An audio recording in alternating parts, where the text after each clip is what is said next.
नमस्कार, स्वागत है आपका। आज हम आपको बताएंगे प्रश्न कुंडली के विषय में।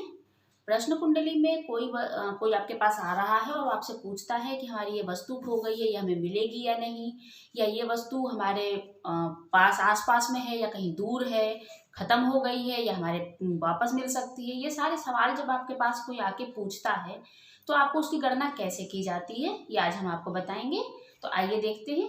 देखिए, पहले तो हम जो भी जिस समय में, और जो हम पिछले वीडियो में बता चुके हैं, जिस समय और जिस दिशा से वो आपके पास आता है और सवाल पूछता है, आप उसी टाइम को नोट करिए और उसी टाइम से पंचांग से, सॉफ्टवेयर से, कैसे भी उसी टाइम की कुंडली बना लीजिए। जैसे मान लीजिए कोई आपसे 20 सितंबर को आता है, 20 सितंबर 2020 में आता है और आपसे आके ये पूछता है कि उसकी बाइक चोरी हो गई है या कार चोरी हो गई है, वो उसे मिलेगी या नहीं मिलेगी।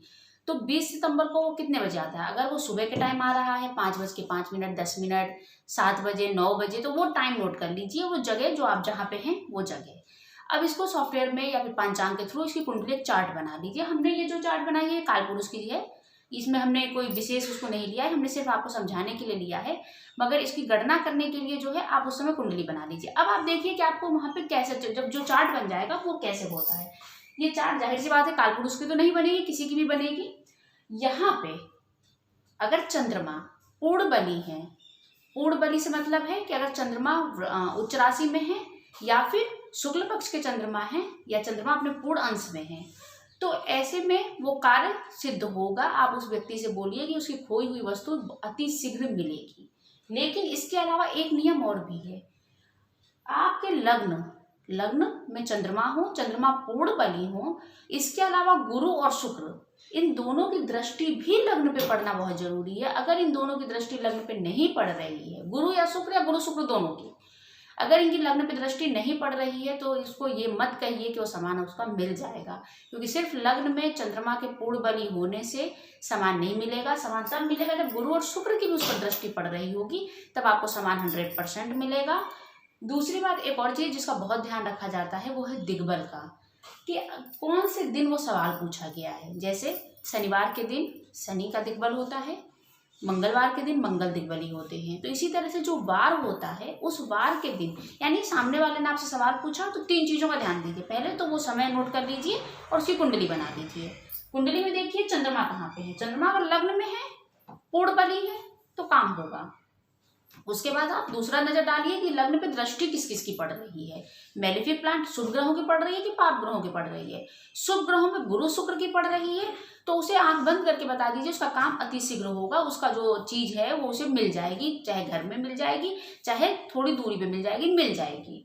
उसके बाद अगला सवाल जब वो अगला सवाल उसका ये होता है कि वो चीज उसे मिलने में कितना वक्त लगेगा। इसके लिए बाकी चीजों को भी देखिए। चंद्रमा पूर्ण बली हो, गुरु शुक्र की दृष्टि हो, ठीक है, ये 2 शुद्ध हो, और जिस दिन वो पूछ रहा है सवाल उस दिन में किस किस ग्रह की बली है।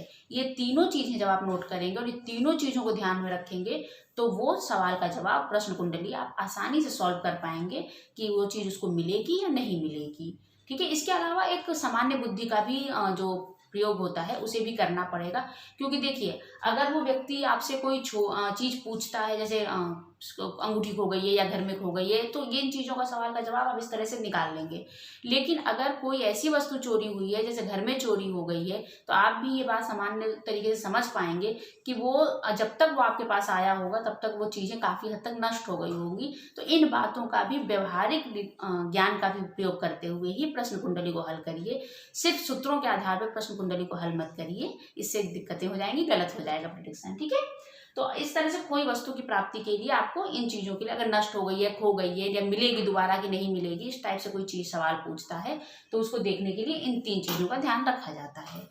उम्मीद करती हूँ आपको ये बात समझ में आई होगी। अब एक चीज का और ध्यान रखिए, अगर उसका लाभ स्थान, ठीक है, ये तो कालपुरुष की कुंडली है, लेकिन नॉर्मली जो आपने चार्ट जो भी बन के आया है, जिस दिन ये सवाल पूछा गया है, उसमें अगर लाभ स्थान अच्छी स्थिति में है, ठीक है, लाभ स्थान अच्छी स्थिति में, चंद्रमा पूर्ण बली है, लेकिन गुरु शुक्र की दृष्टि नहीं पड़ रही है। फिर से बता रही हूँ, चंद्रमा पूर्ण बली है, गुरु शुक्र की दृष्टि नहीं पड़ रही है, लेकिन लाभ स्थान अच्छा है, तो उससे ये कहिए अगर प्रयास करोगे तो सामान मिल जाएगा। अगर प्रयास अच्छी तरीके से करोगे, सार्थक करोगे, तो मे बी पॉसिबल इसलिए पूर्ण रूप से उसे आश्वासन इसलिए मत दीजिए क्योंकि अगर गुरु शुक्र की दृष्टि नहीं पड़ रही है तो बहुत कम संभावना है कि सामान मिले। मगर किसी को निराश मत करिए। अगर कोई आपके पास आया है तो उसे प्रयास करने को कहिए।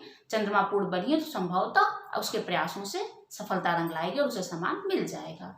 तो इस तरह से हम खोई हुई वस्तु के लिए अपना प्रश्न कुंडली बनाते हैं। अगले वीडियो में हम आपको और तरीकों से और प्रतियोगिता सफलता, करियर में, किसी यात्रा में और चीज़ों के बारे में बताएंगे। नमस्कार।